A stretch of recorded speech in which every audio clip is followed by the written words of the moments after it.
Je suis une boule d'énergie. Cette énergie qui incarne mes peines et bonheurs. Elle est le stock de ma motivation et la résidence de ma passion.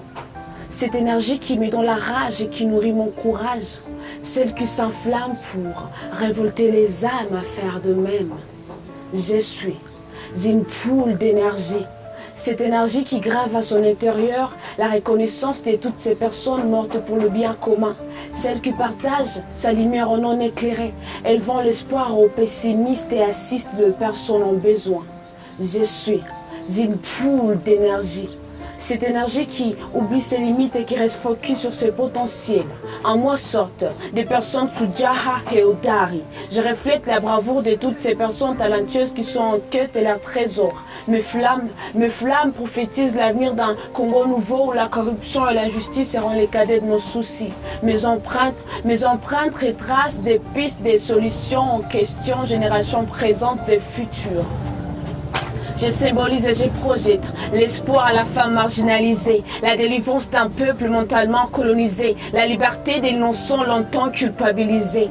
Je donne un nouvel élan et une envie de croire à toutes ces personnes dont le monde a incarcéré les sourires, celles dont leurs dons et talents étaient mis en jachère au lieu d'être exploitées, celles dont l'expression est censurée et les droits sont restés.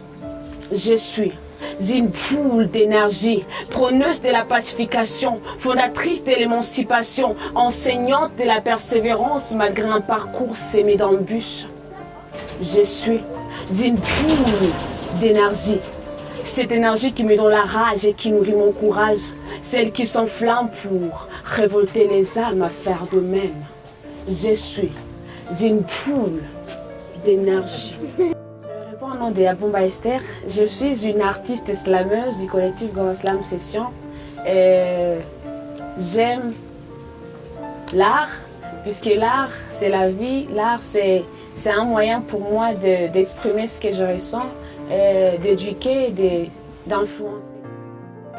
La leçon que j'avais aimée dans la formation des Congo Street, c'est celle qui consistait à nous enseigner comment critiquer un sandwich, puisque parfois on se trouve devant quelqu'un qui a peut-être commis une erreur, qui a commis une faute, et on ne saura pas comment le conduire et critiquer ce qu'il a fait.